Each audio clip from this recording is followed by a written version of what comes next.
Welcome to your weekly program, BelAhdan, a show with an accent for those without one. We all know that the circus in town, Netanyahu coming here, talked with AIPAC, the American Israelis Political Action Committee, and then he was invited by the Republican Party, excluding the Democrat. And this is a circus between Israel and America and Obama and Netanyahu to kind of show the world there is actually a difference between the two countries, which in my assessment, there is any difference. Obama provided more aid to Israel more than any American president since Nixon, according to the Daily Beast. But we want to talk about this trip and what's the ramification and why Netanyahu is coming here 2 weeks before the election, talking about the Iranian nuclear in the United States and the Iranian. We have here Professor William Beeman, the U of M Department of Anthropology. He is watching the relationship between America and Iran, wrote a few books about that. Welcome to BelAhdan, Mr. Beeman. I mean, we're talking about, this is not a new thing. No. We're talking about relationship, nuclear, but the dynamic, this is like a new twist to it, and the kind of the media buying into this, making it personal, as if, Obama and Netanyahu and playing games and all. Well, first of all, the United States concern over Iran's nuclear program only dates to 2003. Before that time, Iran had a nuclear energy program that was started by the United States about 50 years ago. During the Shah. During the Shah's period, that's right. And it went on without any comment until 2003 when the United States invaded Iraq, and then a group in Washington under the Bush administration wanted then to attack Iran. And they didn't have any plausible reason for doing it. And so they concocted this idea that Iran was building nuclear weapons. Since 2003, there's the International Atomic Energy Agency, IAEA, has inspected everything in Iran. They issue a report every single quarter, and every single quarter their report is the same.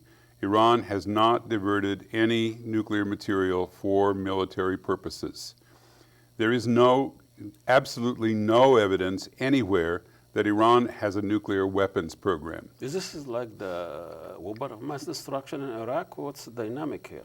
Well, they thought, in the Bush administration, they thought that because they had been able to invade Iraq on the pretext of Iraqis having weapons of mass destruction, that they would try it again. And so they wanted to make the case that Iran also had weapons of mass destruction and was building nuclear weapons, when it wasn't true. It isn't true. It will not be true. So this is a pretext. Now, the difficulty, of course, for the Obama administration is that they were saddled with that whole Bush administration kind of garbage that was leveled against Iran, and now we have to extricate ourselves from this. So it's a very difficult task to try to do that. So this is about the relationship between the United States and Iran and American ambitious plan to kind of, control our area of say and oil. All this, how does Israel play well, at the time in 2003, there was a long-standing plan for the United States to effect regime change throughout the Middle East. The first person that the United States was to remove was Saddam Hussein, which we did. The second was to be Assad. And then the third was working on it. That's right, we're working on that one. And then the third was to be Iran. And the idea was that once those three regimes were eliminated, then Israel would be safe from any attack from any enemy. Because the Israelis equated Hezbollah in Lebanon with Iran, and they thought that if Iran was eliminated, if the regime in Iran was eliminated, then Hezbollah would be eliminated as well. So what's left in the axis of evil? The Soviet Union gone, Syria almost gone, and then what's left is Iran? Iran and North Korea, North of course. Korea, yeah. we're not going to deal with that. But it seems like when we debate the Iranian nuclear program, nobody touches on nuclear programs in Israel. No. So how do they, in a straight face, get a legitimacy and credibility of that debate? Well, there is a difference. That is, Iran and the United States and 200 other nations are signatories to the Nuclear Non-Proliferation Treaty. That, but why can't the Israelis sign? Well, Israel does not sign and has not signed, and Pakistan and India and North Korea are the other three nations that have not signed. The reason is because Israel has nuclear weapons, but has never admitted that they have them. And so we know that they have them. Everybody else knows that they have them. But if you ask Israel if they have any nuclear weapons, they'll say no. This is a child play. Right. But, I mean, we have intelligence, we have proof, we have everything. But they can't sign the treaty because the treaty only allows 5 nations in the world that had nuclear weapons beforehand to possess them. So if Israel were to sign the Nuclear Non-Proliferation Treaty, it would have to get rid of all of its nuclear weapons. Well, let's look at it from the other way around. Why can't the Iranian get out of that treaty? Well, I'm sure that Israel and the United States would love to have Iran out of that treaty, but for Iran, the treaty protects them. I see. Because from any kind of incursion on their actual legitimate, peaceful nuclear activities. The treaty gives them, and all the other nations who've signed, the inalienable right to develop peaceful nuclear technology. And as long as Iran is a signatory to the treaty, Iran has the right to do that. Moreover, the United States has the duty to protect Iran's rights to peaceful nuclear development. And this is a problem for many people in the United States because they've never read the treaty, they don't understand it, and they think that just because the United States wants it to happen, that we can eliminate all of Iran's nuclear program, and that's just not true, or else the treaty means nothing. What is this? The real issue between that kind of? Are we politicizing that serious nuclear threat and treaty? It seems like, as you say, the Iranians, there's nothing to prove that they have a nuclear program. That's right. And so what is this all about? Well, it started with a desire to have regime change in Iran. And the Bush administration wouldn't cooperate with Iran in any way. Iran tried in 2003 and 2005 to sit down with the United States and negotiate some kind of understanding about their nuclear program. The Bush administration wouldn't do it.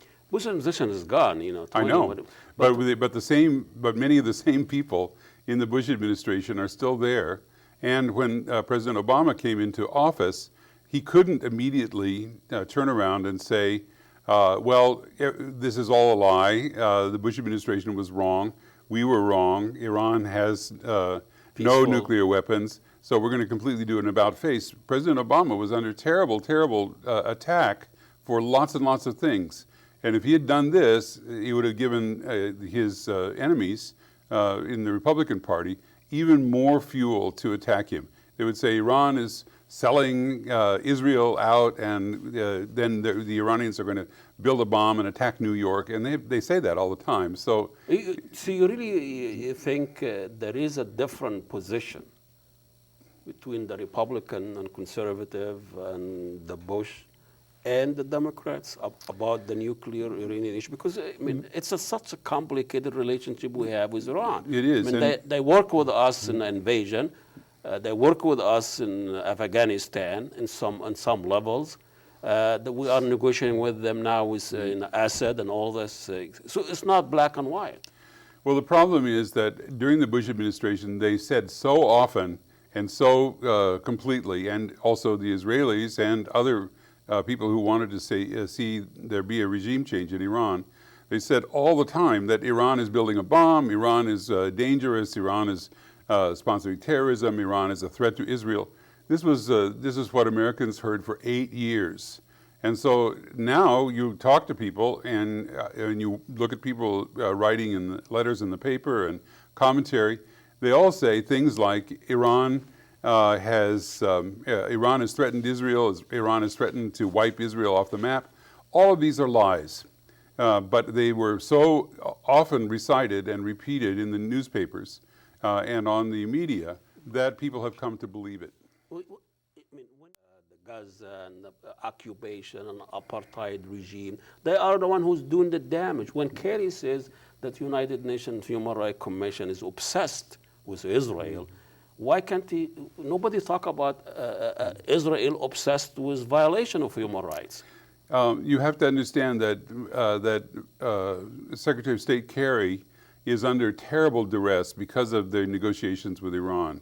And people are complaining about him all the time, saying he's anti-Semitic, he's anti-Israeli, and there got to be an equation around 2003 that anyone who did anything positive with Iran, even talking to the Iranians, was somehow an enemy of Israel. And that doesn't work in United States politics. So Secretary of State Kerry comes and makes some statements that are supportive of Israel in order to keep from being attacked as being anti-Israeli or anti-Semitic. And his statements about the United Nations, really, they carry no force. They have no policy. They have no policy. I still have a problem, or find it very hard to believe such a small country like Israel, 6 million people, have that much influence and impact on our politics and our congressmen and our. How could they gain that much power? Well, it's been an historical relationship between the United States and Israel since 1948, and we've had so many Israelis who've immigrated to the United States, and so many Jews coming from Germany, from Europe after World War II, that they form a very important factor in our political life. And the United States has actually, there's only really one consistent point in American foreign policy. The United States has sold out everybody else, but the one consistent point in our foreign policy has been support of Israel. It's been Dermer. Ron Dermer was an American citizen. His father was the mayor of Miami Beach. And Dermer had some political ambitions here in the United States. He worked as a staffer in Congress. Can you do that? Yeah, he's an American citizen. He was born in the United States. And so he went to Israel, and in order to take up his ambassadorial post, he had to renounce his U.S. citizenship, which he did. So he's now a citizen of Israel. He's renounced his U.S. citizenship. And when Prime Minister Netanyahu had an election coming up, Dermer cooked up this scheme with John Boehner to bring him before the Congress without telling the president, in order to complain and to attack the president on his policy toward Iran. Now, what Dermer evidently thought, and maybe Netanyahu also believed him, is that this would make Netanyahu very popular in Israel, because he'd be showing his strength before the United States. He'd be defying President Obama, and that this would make sure that in 2 weeks that he would win the election.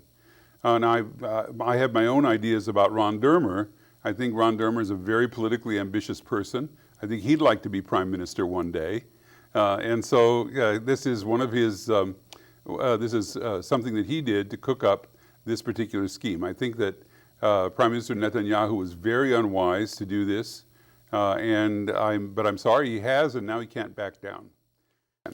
Professor Peeman, thank you so much for coming. I appreciate it. You're most welcome. Professor William Peeman, Professor of Anthropology at U of M, and talking about Netanyahu's visit to the Congress, AIPAC, and relationship between the United States and Iran. We'll talk to you next week. Assalamu alaikum, and God bless you all.